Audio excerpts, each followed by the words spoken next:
یوم اقبال ہماری قومی تاریخ کا ایک اہم دن ہے کہ یہ اس عظیم شخصیت سے موسوم ہے جس نے بلا شبہ گزشتہ 2 صدیوں میں اولاً جنوبی ایشیا کے مسلمانوں میں اسلامی فکر و تحریک کو فروغ دینے اور مسلمانوں میں مذہبی، فکری اور قومی و سیاسی بیداری پیدا کرنے اور شعور عام کرنے میں سب سے مؤثر کردار ادا کیا، کہ جس کے اثرات سے سارا عالم اسلام بھی متاثر ہوا، اور اس نے اسلامی فکر و دانش کا احیاء بھی اس طرح سے کیا۔ اس اعتبار سے جدید عالمی فکر و دانش میں محمد بن عبد الوہاب اور جمال الدین افغانی کے ساتھ ساتھ اقبال نے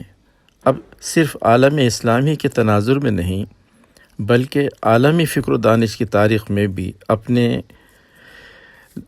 افکار کے ذریعے اپنی ایک جگہ بنا لی ہے،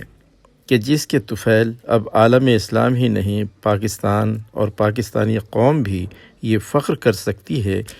کہ اس قوم کا مفکر و دانشور ان کی اپنی قوم سے ابھرا ہے اور عالمی سطح پر ان کی قوم کا فکری و تہذیبی نمائندہ ہے۔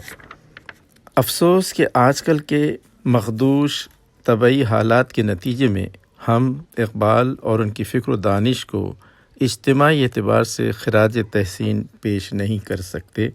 لیکن ہم انفرادی طور پر اور نجی سطح پر یوں اپنے جذبات و خیالات پیش کرنے پر اکتفا کر رہے ہیں۔